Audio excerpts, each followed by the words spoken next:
An old adage among pro wrestlers still working in the business is save your money. That's because it can all go away in the blink of an eye. These former grapplers sadly serve as proof.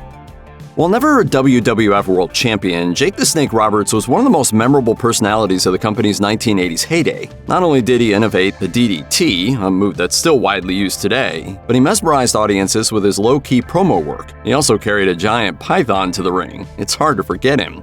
Sadly, he fell on hard times after years of drug and alcohol abuse finally caught up with him. When it goes from being a party tool to becoming a necessity in your life, that's when the trouble starts. He said in a 2015 interview with Daybreak North that the only reason he didn't attempt suicide was because he didn't want to let his kids down any more than he already had. Roberts told Rolling Stone in 2017 that he probably suffered 3 concussions per year during his wrestling career, which led to issues with memory and speech. Roberts self-medicated with drugs and alcohol until former WCW star Diamond Dallas Page helped him recover and get clean. Roberts now occasionally appears in AEW as a manager, and he's also a frequent guest at fan events. He underwent heart ablation surgery in May 2025 and was back on the autograph and convention circuit the following month. Abdullah the Butcher was one of the pioneers of what became known as hardcore or extreme wrestling. He was known for sticking forks in his opponents' heads, which meant a lot of his matches weren't televised, though he did have stints in the WCW, ECW, and other major promotions. Modern hardcore wrestling owes a lot to him. Yet in retirement, the real-life Larry Shreve, who was a soft-spoken Canadian man, not a wild man from Sudan, isn't exactly reaping the rewards of a storied career. In a local news interview from 2023, Shreve explained how he never learned how to read or write when he was young. He believes that his illiteracy has cost him everything. I've been ripped off so bad it's unbelievable, and still getting ripped off. Shreve lost $2.3 million in a lawsuit in 2014. Wrestler Devin Hannibal Nicholson claimed that Shreve gave him hepatitis C by cutting him with a blade during a match. Shreve says he didn't understand the contents of a summons he received, thus losing the case by default. The Nasty Boys had a look that was definitely eye-catching. Basically, they looked like if Bebop and Rocksteady from Teenage Mutant Ninja Turtles were human and a tag team. They were also very successful in the ring, snagging tag titles in several promotions and even being named Pro Wrestling Illustrated's Tag Team of the Year in 1994. Despite the team's success and being known as a close friend of Hulk Hogan, one half of the Nasty Boys, Brian Knobbs, has fallen on hard times. He's had multiple health issues in recent years, which have led to several GoFundMe campaigns to pay for his medical bills. In 2019, Knobbs had a knee infection that required a knee replacement, while his wife faced her own set of health issues. In 2021, Knobbs ended up in the hospital again with stomach problems and issues with his other knee. Then, in 2025, another campaign was launched after Knobbs and his wife lost their house after Hurricane Milton. As the WWF struggled to find stars in the mid-1990s, one of the most popular performers in the company ended up being a non-wrestler. Sunny, first as a manager and then as an on-air host and personality, became one of the faces of the brand for a while. She paved the way for lots more women to become WWE stars, becoming known as the first diva. After leaving the WWE, Sunny, whose real name is Tammy Lynn Sitch, had many run-ins with the law. TMZ notes that in 2012 she was arrested 5 times in just 4 weeks. Charges included violating a protective order and burglary. Sitch has also been in and out of rehab several times during the same period, with WWE paying for much of it. However, after she criticized the treatment she was given, the WWE issued a statement saying it would no longer fund her rehab. After 3 DUIs in 2015, Sitch was arrested in March 2018 on charges of contempt of court and being a fugitive from justice. In 2022, Sitch was sentenced to 17 years in prison for DUI manslaughter charges related to a fatal car accident in Florida. A precious life was lost that tragic day, and it is so incredibly sorry for that. After making a name for himself in ECW, Perry Saturn made a huge splash as one of the 4 Radicals, a group of WCW stars who jumped to WWE in 2000. But he didn't reach the heights of some of the other Radicals and was out of the company by 2002. 2 years later, his career and life would take a drastic turn.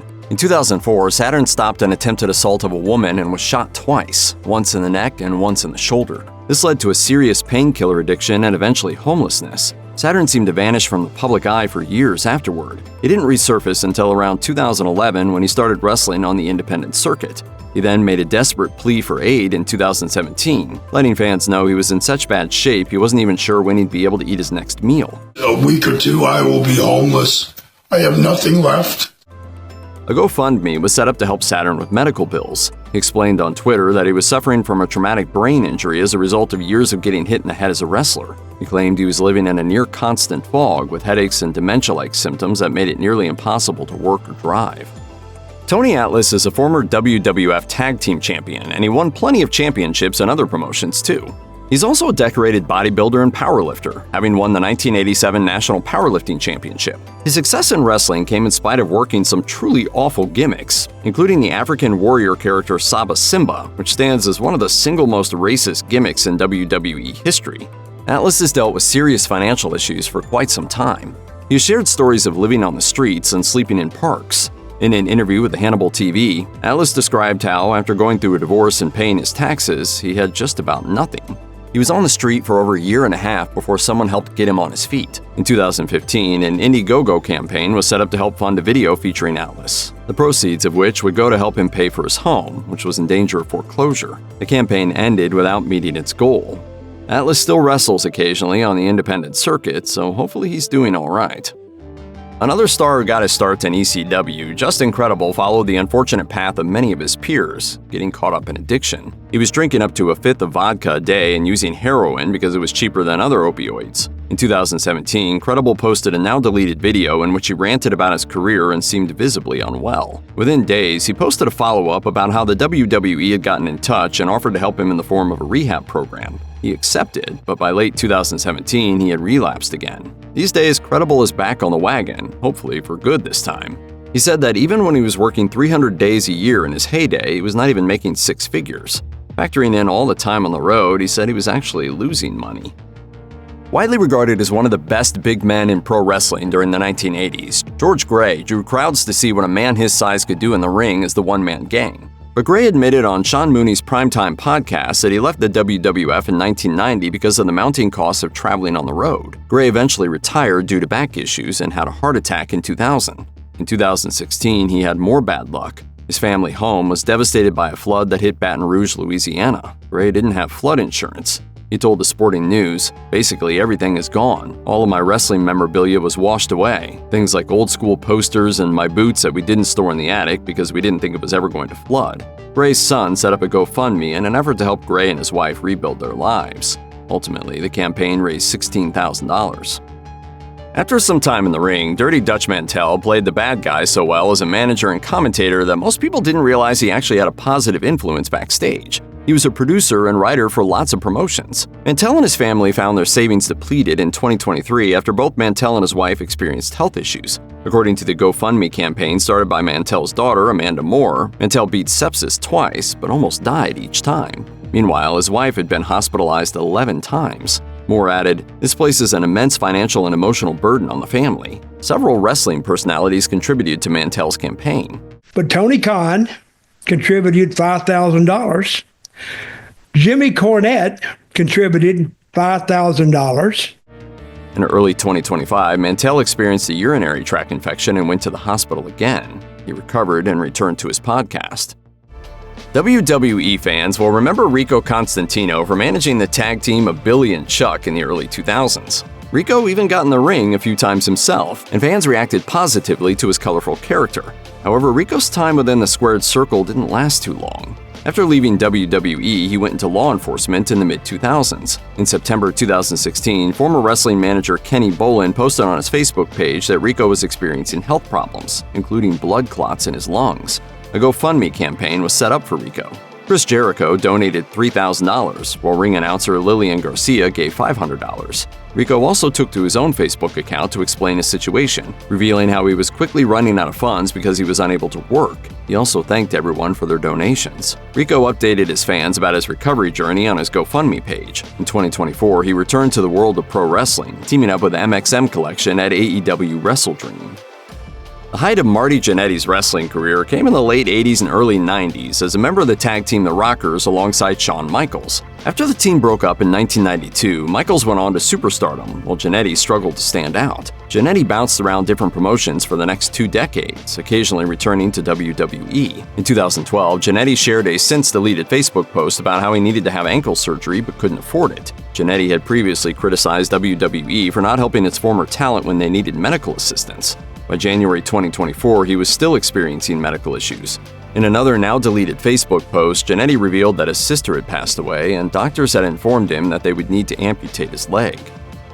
Rip Rogers mostly wrestled on the territory circuit in the 1970s and 80s, then served largely as a jobber in WCW in the early 90s. Arguably, he was more notable as a trainer than an in-ring performer. After he retired in 2000, he became the head trainer at Ohio Valley Wrestling, then the developmental territory for WWE. He was responsible for training John Cena, Batista, Randy Orton, and countless other major stars.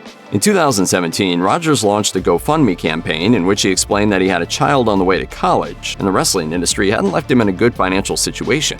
He wrote, "Help is what I need. A major windfall is what I want, but a miracle is what I'm looking for." Wrestlers, including Orton and Santino Marella, contributed to Rogers' campaign.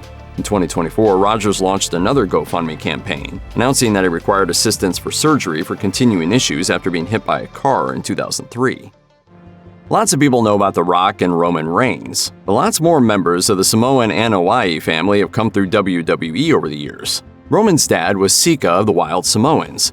The other member of the team, Afa, had several sons who wrestled too, including Manu. Manu had a short stint in WWE in the mid to late 2000s, with his biggest storyline moment coming when he joined Randy Orton's Legacy faction. After departing WWE, Manu continued to wrestle on the independent scene. In 2023, Manu was hospitalized with a complex cardiac issue, according to a GoFundMe for him. The page explained that Manu required medical procedures and medication that would result in major medical expenses for both him and his family. The good news is that Manu recovered from his hospital stay and even made it back to the ring in 2025.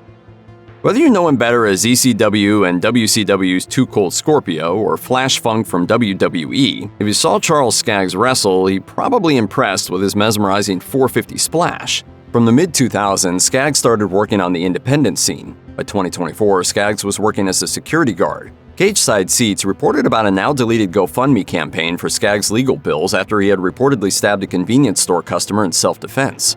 Skaggs hasn't been able to work since the incident, and since a job was his sole income, he experienced financial difficulties. According to Skaggs' version of the events, he asked the man to not smoke inside the store, and the tensions escalated. Skaggs was charged with felony assault but pleaded not guilty. As of the making of this video, Skaggs was still awaiting trial.